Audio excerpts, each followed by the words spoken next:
Hey, this is Russell, back again with another episode of Civilization 5. This should be the last one, I believe.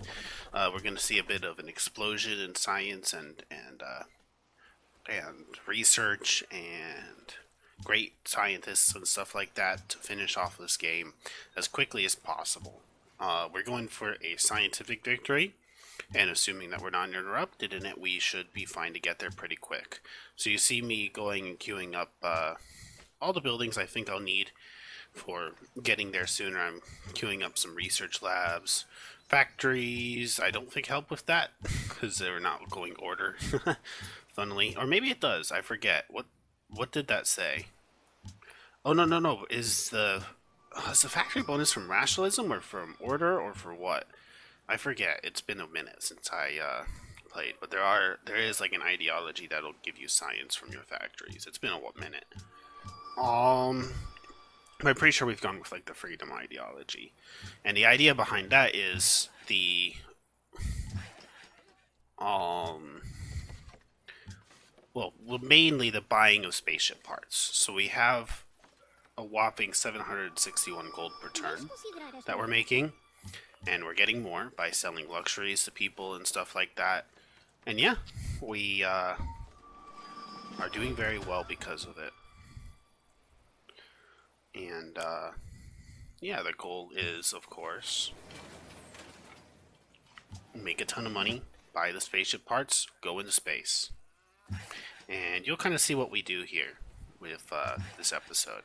So, we're continuing to do what we normally do in making improvements, rebuilding the roads to be railroads, and things like that.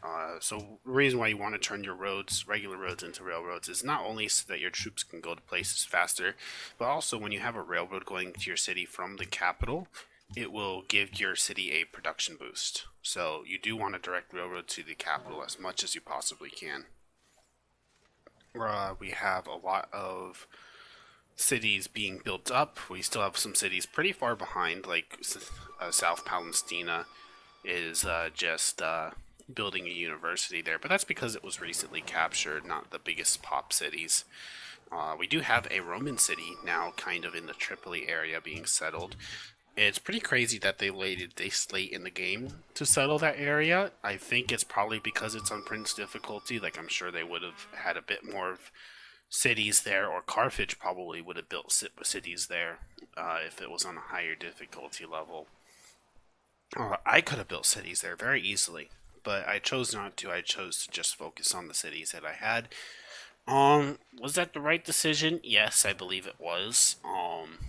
If we were playing on a higher difficulty, I would have probably done the same thing now that I think about it, just because, um,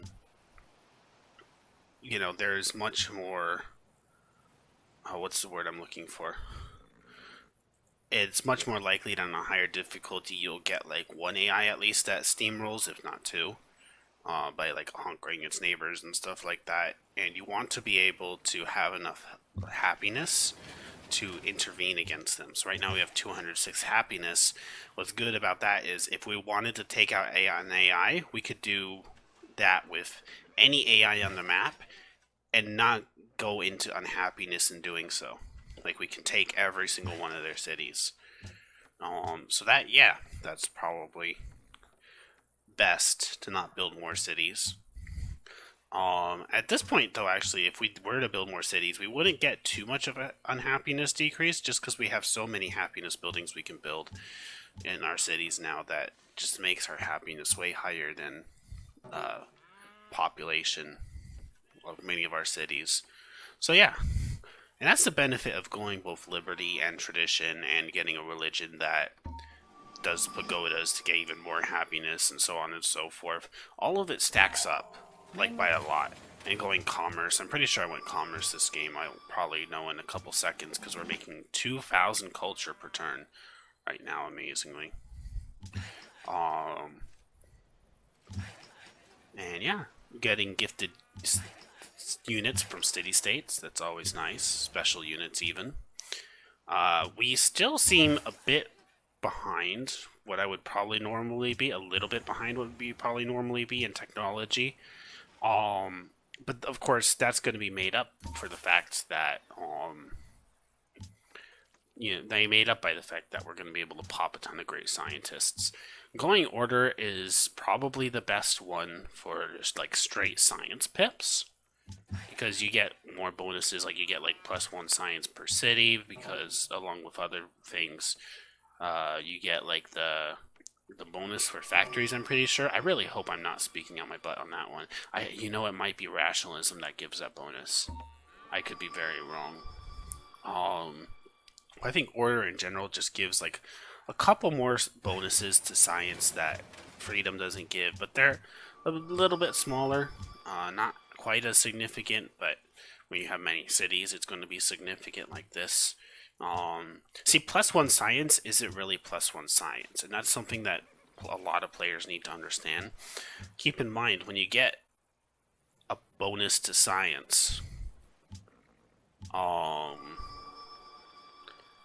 it's not just the pip that you're getting, but like if you have a university, you're getting +33% science, so it's 1.3 science. Then if you have an observatory, you get a 50% science boost, and so on and so forth. And yeah, it really adds up.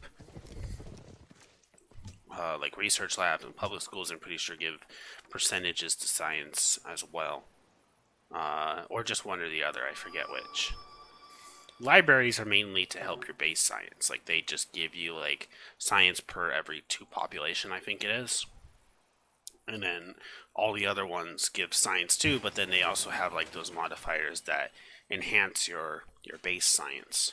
So yeah, that's the way it works. And that's probably why I'd say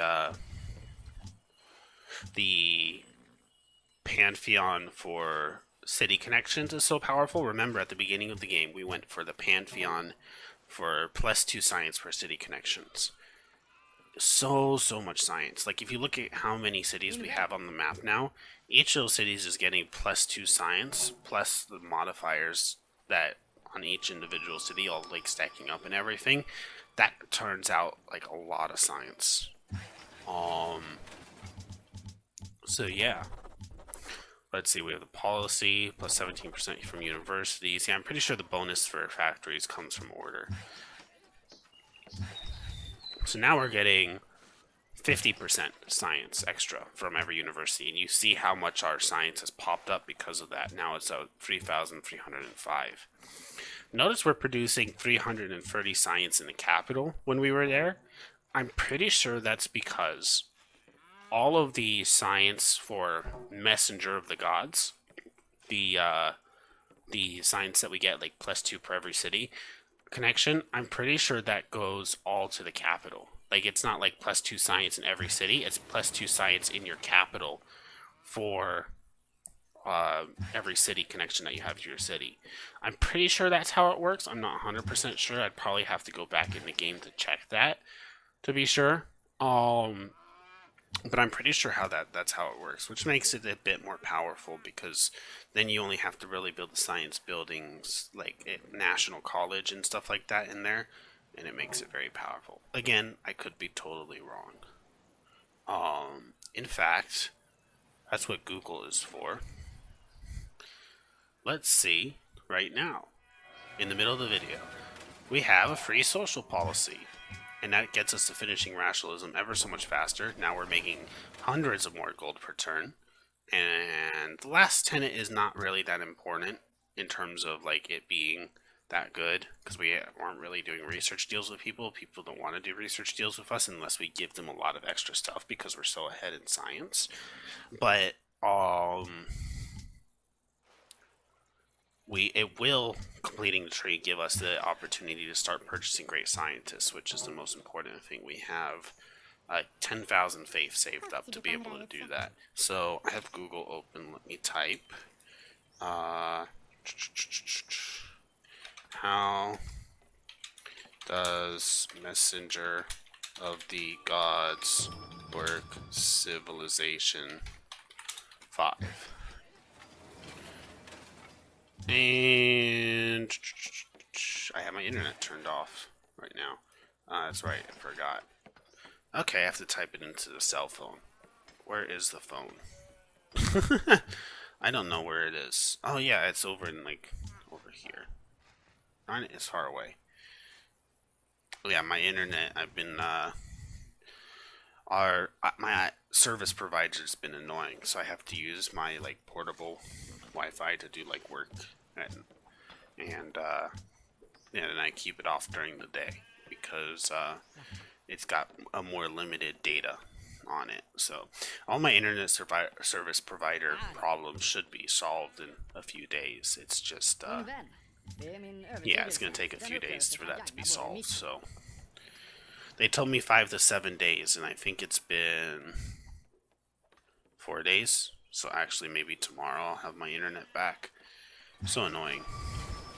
In fact, you know, I do have the portable Wi-Fi here. I'll go ahead and turn that on. Anyways, Grand Temple, come on, that is a good choice. Yep. So what's nice about the Grand Temple, just that little bit of extra faith output for the end of the game. Gives +1 happiness as well, but that's a bit negligible when you're at 225 happiness. And yeah.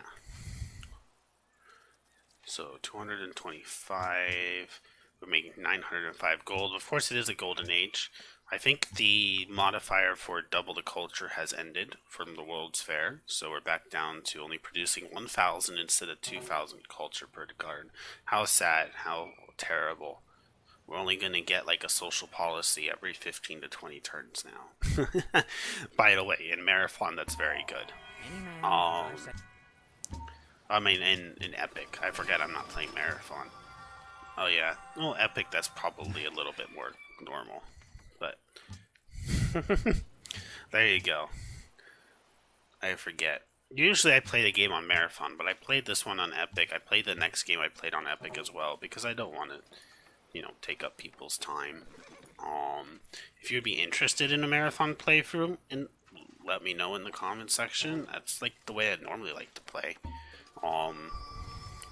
Like I like the fact that you can like fight full wars in an era rather than you know, have the era progress while you're in the middle of a war and stuff like that. I just find it a bit more realistic. Like, you know, Alexander the Great was able to conquer the whole world in the ancient times. What was, you know, the whole world to him at the time? Like, he went all the way from Greece to Egypt to Persia, you know, Iran, and yeah, he conquered it all.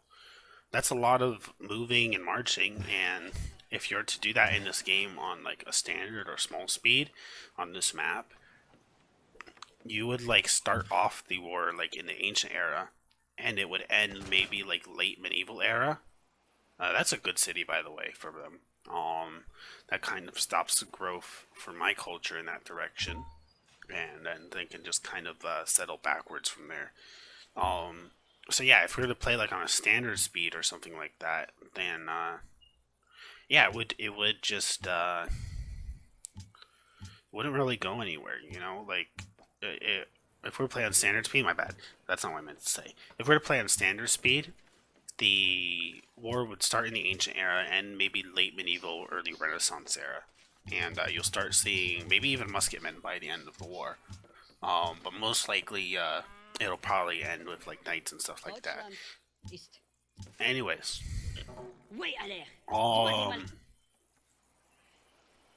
trying to think. But when you're playing on an epic or marathon campaign, you would be able to take your companion cavalry or hoplites or stuff like that, and you'd be able to take them across the whole world, from Greece to Egypt to Persia, all within the same era, doing conquest. And that's what I find cool and appealing about playing Marathon. You know, there's really a lot more that can happen in an era than you would have happen in an epic or in a standard or quick game.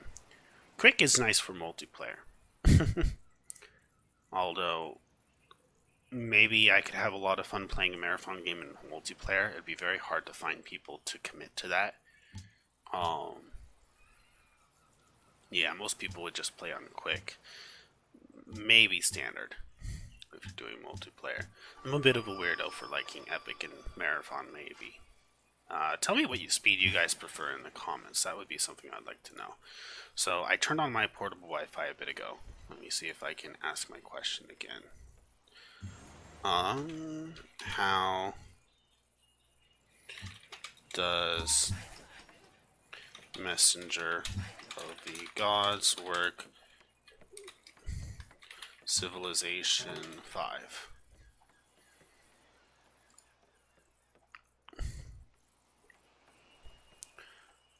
Let's see. City connections.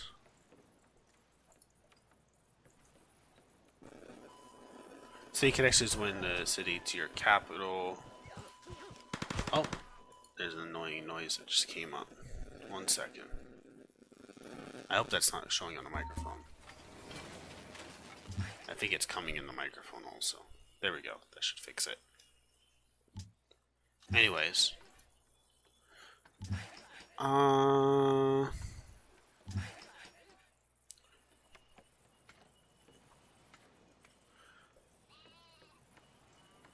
It looks like people are saying that the city connected to the capital gets the +2 science, not the capital itself.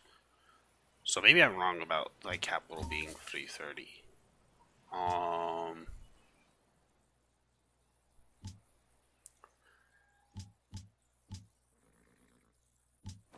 Здравствуй. بكل ربي وثيق كلام ثنا شوي. Мы были побеждены.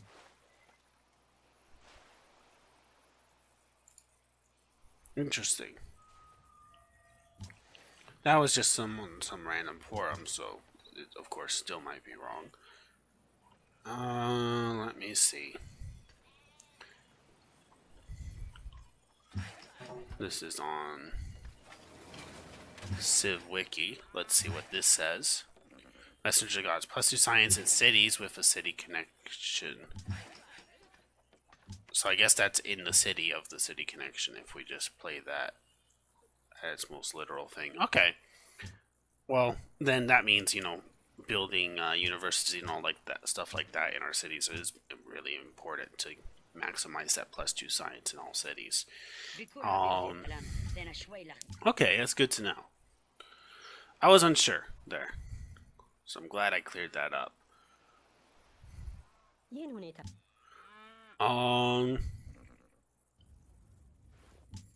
Let's see.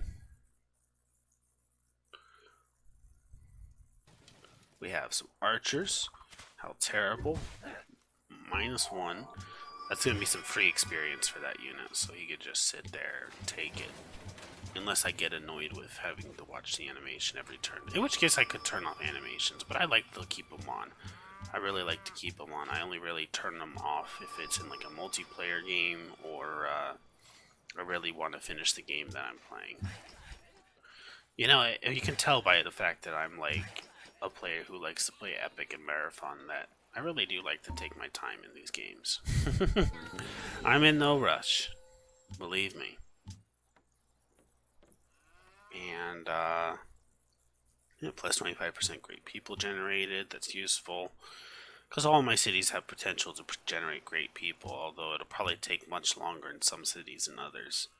But we have specialist slots in every city, and I'm not telling people not to use them usually, so there you go. We have almost double score than Casimir III, which is the person behind us. Casimir actually is... I did end up attacking them just to take out the encampment.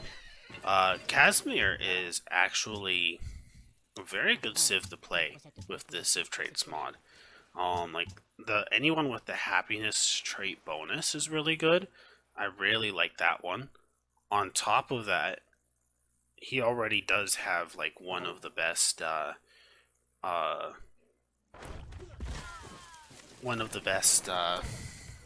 what is it called? Civ bonuses in the game. that I personally like to use. The extra social policies per era really pay off really fast, especially if you're going for like a mixed run like mine, where I both go liberty and tradition. Very powerful civ bonus. And yeah, we gave him back his missionary because why not? As long as he doesn't go minister in my lands and stuff like that, I don't care. Looks like I'm considering the airport. I don't like building them in a lot of cities, just because the +5 maintenance is really annoying. I sometimes end up building them in some cities, like border cities and stuff like that, just to be able to transport like a few military units between a few spots. But other than that, I don't really tend to do it. Building the Pentagon in Antioch doesn't make too much of a difference where I build it. In Antioch, it's pretty free to build it because it has a lot of the other buildings that I'd consider important in it already. So yeah, refused that. Sorry, we prefer to work it alone. Keeping neutral relations with everyone's pretty important if you want to get good trade deals with all of them. It's not very efficient to get declaration of friendships because then you end up in this whole thing of like being denounced by the enemies of your friends and stuff like that, and it just lowers your overall diplomatic standing with a ton of people. So better not to choose sides usually. There are cases in which choosing sides is worthwhile, but not when you're the person who holds all the luxuries and sells all the luxuries and stuff like that. So just something to consider. I mean, there's always a circumstance for every strategy, and a way to win every victory and things like that. So, there is no set way to play the game. This is just a strategy I probably use most often in terms of social policies. When it comes to like starting the game, I do liberty and tradition. I tend to heavily favor commerce in a lot of my playthroughs and rationalism over some of the other ones. Many times on like certain maps, I'll also go exploration, and I always just kind of play the ideologies by ear, see what state I'm in and what victory I think of going for and stuff like that. So yeah, that's just my general way of playing the game. Honor I sometimes go down to, actually. Now I saw that. Rockets, that's nice. And you see we are getting through a lot of like the later game text now. And so if we start purchasing scientists, we should be able to rush down a lot of these texts very quickly, because we're making around 3,700 science per turn now, which is pretty significant.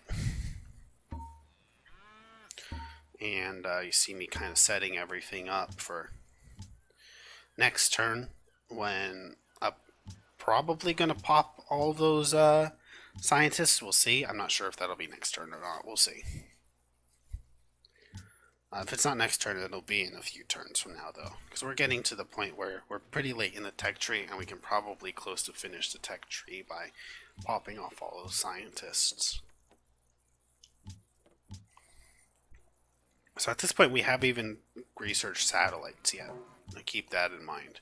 We're still, like, back there in the tech tree. We're coming up close on satellites, but we still have a lot of things from the previous era that we need to research too.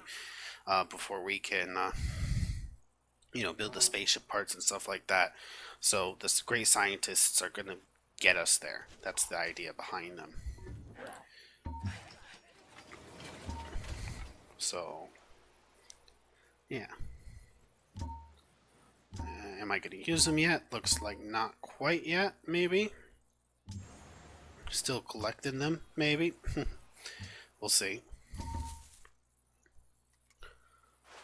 But this is a great way to boost yourself to the last phase of the game.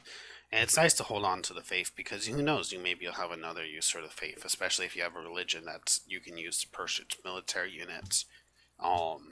You never want to spend the faith until you're ready to use it. Typically, you want to spend it like on pagodas right away in the early and mid game. It was a little bit wasteful for me to spend them on the late game because we didn't really need the happiness as much. Although the culture in all of those cities is nice, I have a lot of those desert tiles explored because of it now.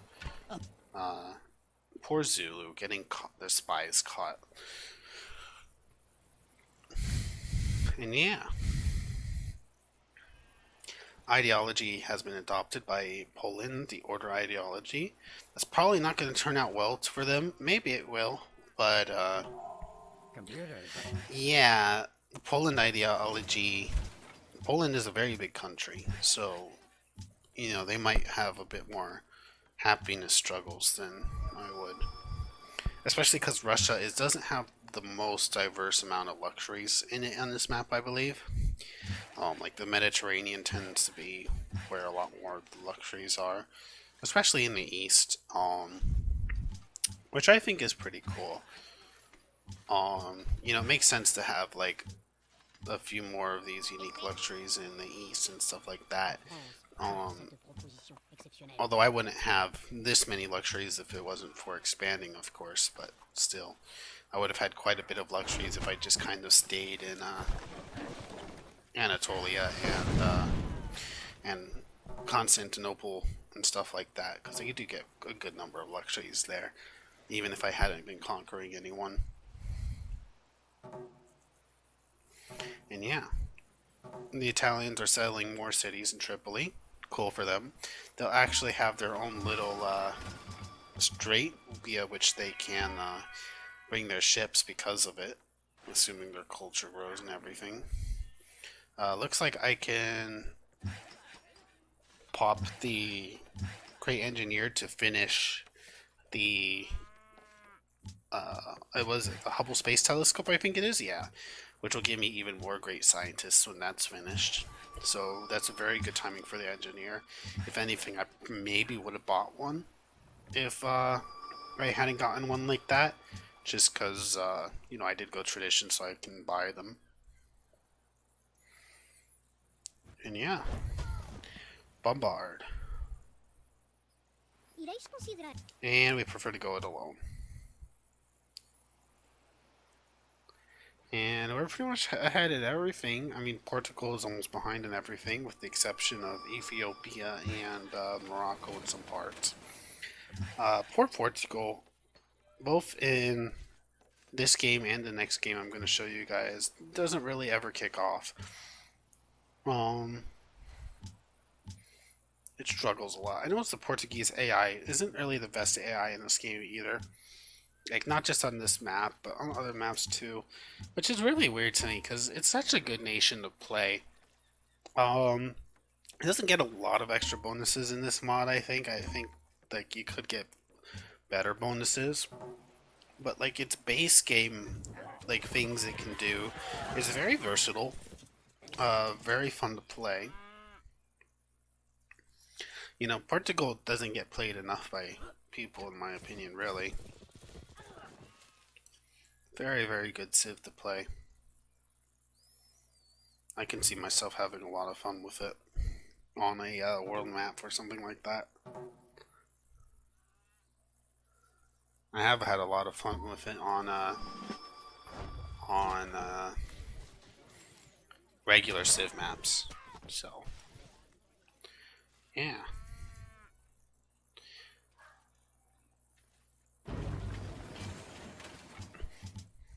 And let's see what the ideologies are. You can see Spain has revolutionary waves, Germany struggling, Morocco's still in positive happiness. We're overall doing great, and we have influence over someone right now, influential over Spain, which makes sense if they're revolting and stuff like that. And Spain, of course, is well behind everyone else, and we're way ahead of everyone else. You can see our culture, and that amount of cultural defense comes from being able to going both liberty and tradition, because you're basically maximizing the amount of culture you can get from social policies, except for you can get a little bit more by going aesthetic and exploration, but not really that much more. Um, you rarely get a lot of culture by doing all these other things. Having a good culture game is very important because your social policies really give you those huge Potrei modifiers considerare esta oferta? for other things as well, like science and happiness and stuff like that. Like I wouldn't be doing nearly as good if I hadn't unlocked the amount of ideological tenets and social policies that I had. And you can kind of tell that I'm way ahead of the AI and the amount of stuff I've unlocked because of it, and all those modifiers are affecting pretty much everything. Very, very good position to be in. And a lot of that is due to the amount of culture I'm producing.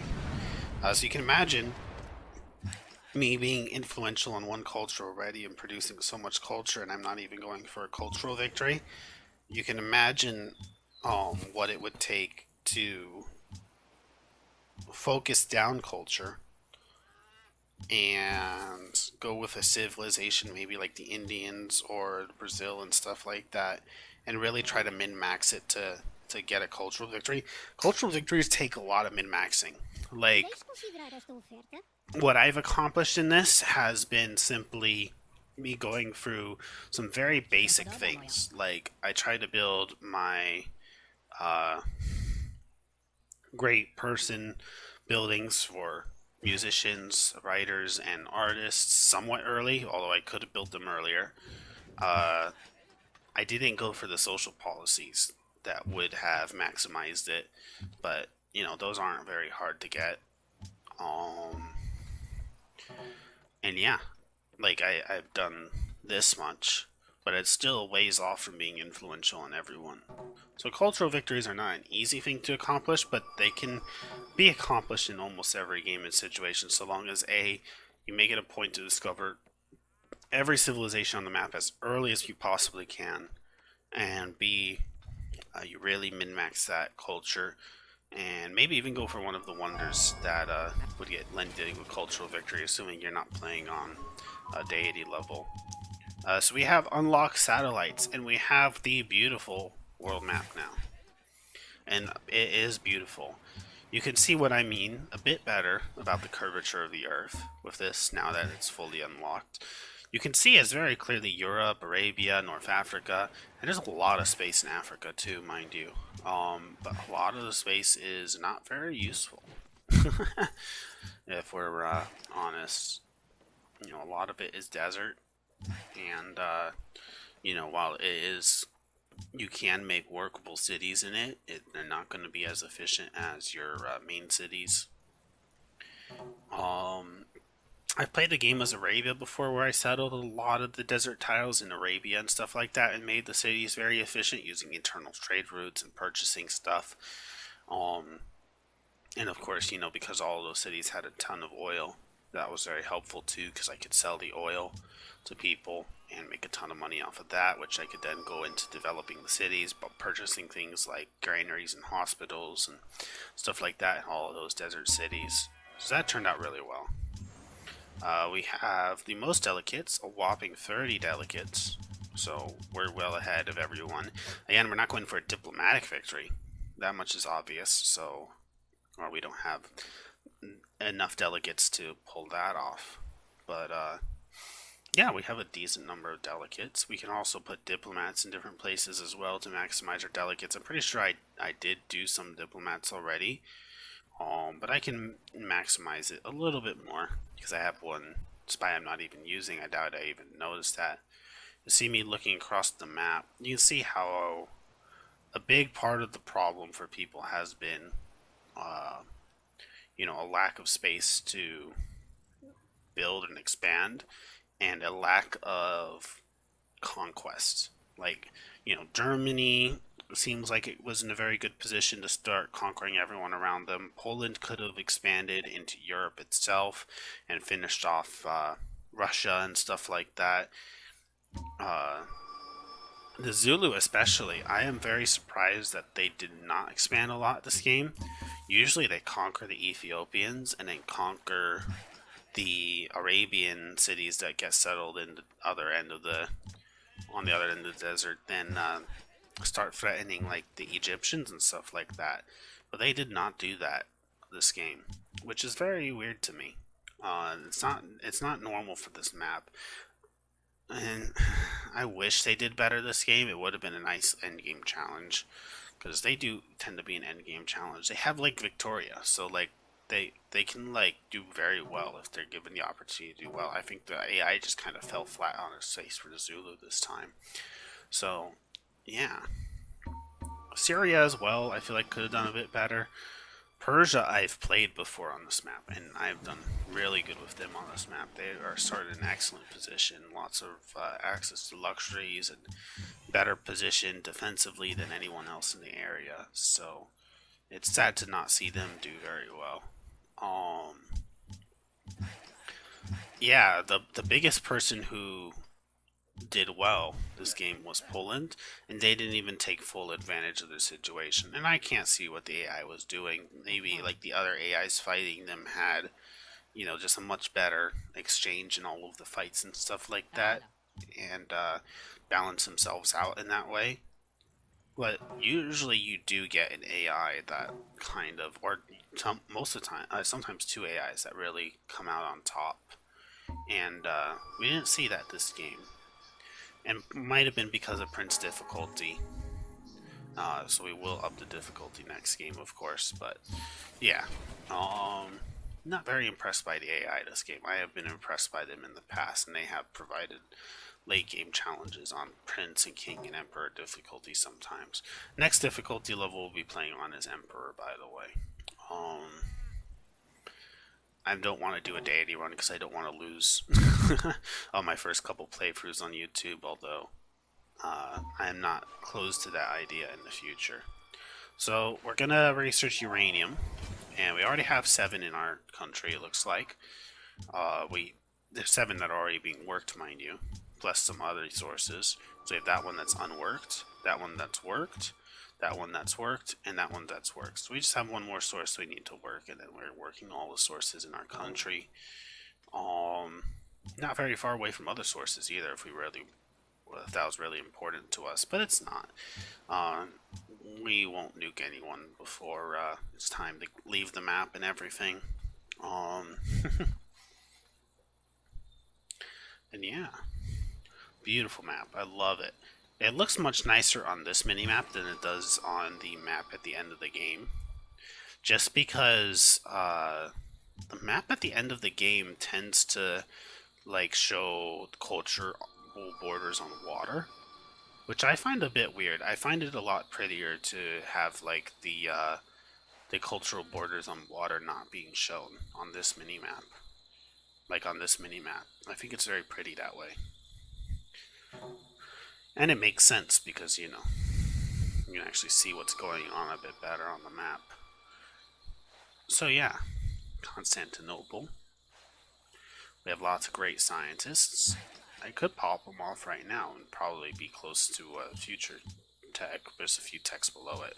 I think I'm holding off on it just for a little bit because I'm saving up money. Because by the time I pop up the great scientists, I want to be able to purchase all of the parts outright. But we'll see. We'll see how that all goes off in a minute here.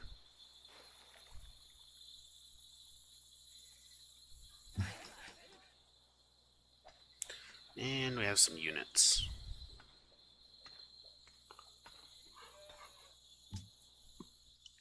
Sorry, we have no interest in this arrangement. Have those guys getting bombarded. And just a little bit ways from being finished with nuclear fission. We have rocket launcher dudes instead of Gatling guns and machine guns. I haven't really been upgrading my units. You upgrade units when, you're under threat. And we're not under threat because the people behind us are, eras behind us. You can kind of tell that by the city-states, because the city-states kind of base their units depending on the majority of people who are in the era. So you see me popping the great scientist now. Each great scientist is giving, let me see, around 43,000 science each. And that's based on the amount of science we've had for a number of turns before. And at this point we've researched pretty much everything. The internet will come next turn. And but we've researched all the spaceship parts, Deutschland. and the internet just increases tourism. So now I'm ending the turn just for one turn till we get internet and we finish the Great Firewall. Bien on it.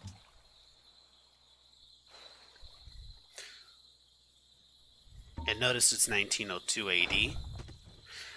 AD. This is a pretty standard time to finish on an epic game. I wouldn't say... I'd say if you are left unchallenged at the end of the game like this, and you don't have a need to intervene in anyone else's territory or something like that, 1910 AD is like usually like a time that you can normally end the game around. So we've gotten can purchase spaceship parts, and we're going through and purchasing all the spaceship parts. Like literally all of them.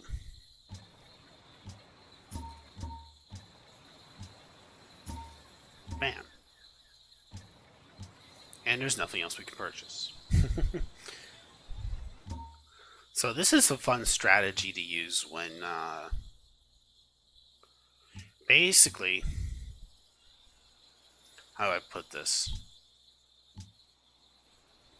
It's a fun strategy to do when you're playing a multiplayer game and they don't see how many spaceship parts you have because you haven't added them to the spaceship yet. So right now, as far as they can tell, I've built the Apollo project and then I haven't built any spaceship parts. So for them, it's like, oh, he's still far away from the victory. Typically, big people will watch to see which spaceship parts you've added and stuff like that. They'll assume that, you don't add them before they're ready. So I added the first spaceship part. And the second one was too far away to add this turn. So we're all just kind of huddling them around Constantinople now.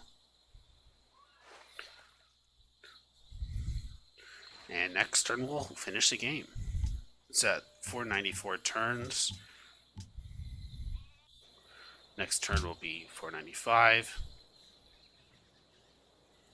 بكل ربي في قلم ثنا.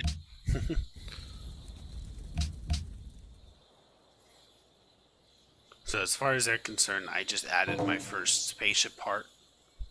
Hilariously, a lot of these people are entering the industrial and modern era, and I'm going to space. I'm almost at future tech. Getting globalization.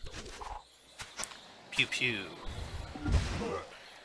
Well, I'm sorry you had arrows shot at you, but not my problem anymore. I'm going on a spaceship. I don't have to deal with any of this civilization stuff anymore. I'm free. I'm gone. I'm not even on this planet. Goodbye. Whoosh.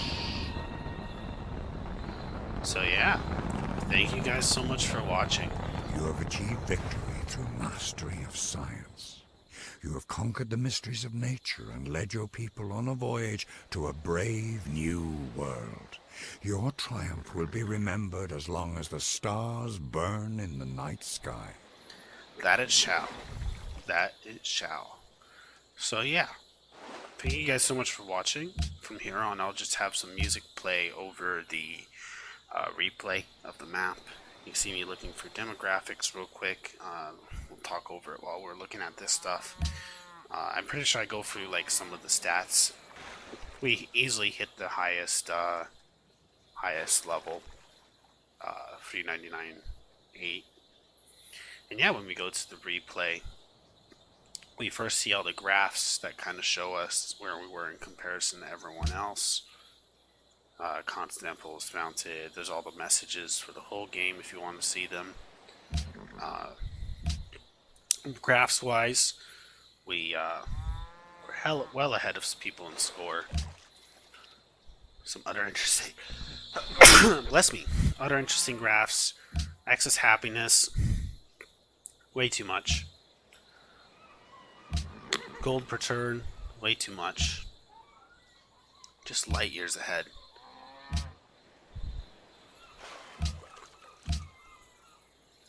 Number of cities, that's a big one. Although they were getting a higher number of cities later on in the game, their population was still well below me, as you can see here.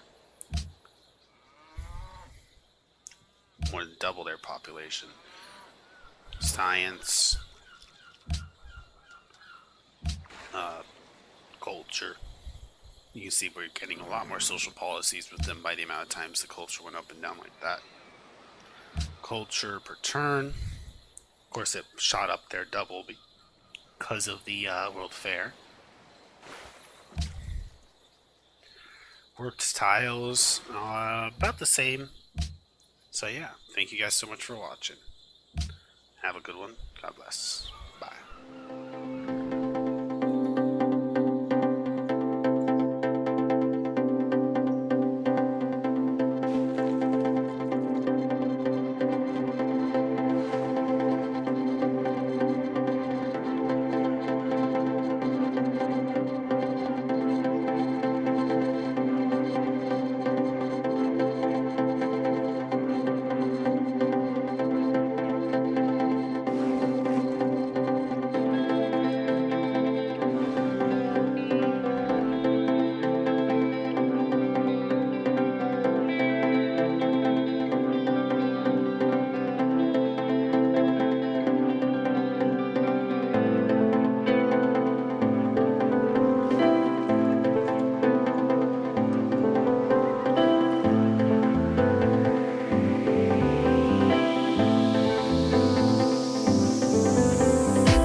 Like, favorite, and subscribe if you guys want to see more.